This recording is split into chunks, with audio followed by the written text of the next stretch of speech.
Hello everyone, আমি প্রথমবার তোমাদের সঙ্গে এরকম ভিডিও করে ছাড়ছি। তো আগের দিনকে আমি যেই শাড়িটা অর্ডার দিয়েছিলাম সেই শাড়িটাই আজকে পরে রেডি হব তোমাদের সামনে। তো দেখো আমি শাড়ি পরে চলে এসেছি। তো এবারে আমি একটু হালকা মেকআপ করবো, কারণ আমি বেশি মেকআপ পছন্দ করি না, আমার শুধু লিপস্টিকে হয়ে যায়। তো তার আগে আমি প্রথমে একটু চুলটাকে আঁচড়িয়ে নিচ্ছি। দেখো চুলটাকে তো না আঁচড়লে নয়, তাই না? তো একটুখানি আঁচড়ে নিলাম। তো দেখো আমার প্রচুর পরিমাণে হেয়ার ফল হয়, আর চুলের গোছও তেমন নেই, তোমার যেন কিছু মনে করো না। তো আমি চুলটাকে আঁচড়িয়ে নিচ্ছি।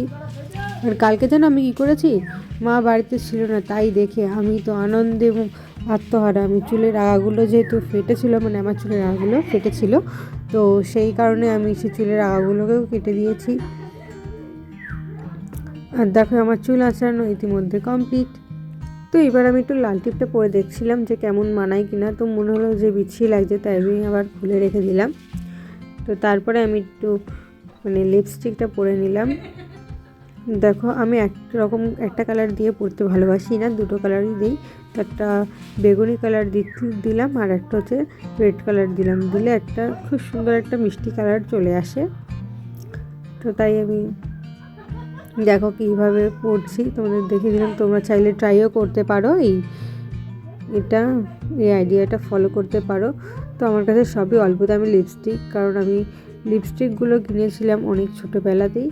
এটা শক্ত হয়ে গিয়েছিল, আমি সামনের মুখের দিকটা একটু কেটে দিয়েছিলাম, দিয়ে তারপর তো ইউজ করছি, দেখি না ভিতরেগুলো সব কিছুই নরম রয়েছে, ইউজ করার মতন যাচ্ছে।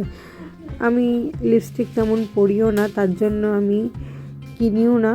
এটা অনেক বছর পুরনো লিপস্টিক, 6-7 বছর আগেকার তো বটেই হবেই। তো দেখো পরে নিয়েছি লিপস্টিক। এইবারে টিপটাকে আবার পরে দেখছি যে কেমন লাগে।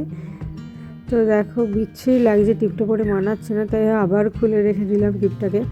আমি অন্য কোনো টিপটাকে শাড়ির সঙ্গে নিই না, লাল কালার টিপটাকেই আমি বেশি প্রেফার করি, যেন হচ্ছে মুখটাতে যেন আলাদা গ্লেসই দেয়। রেড কালারের টিপটা তো আমি কানেরটাও পরে নিয়েছি। এখন আমাকে কীরকম লাগছে তোমরা সবাই মিলে একটু কমেন্ট করো তো দেখি। তো টাটা।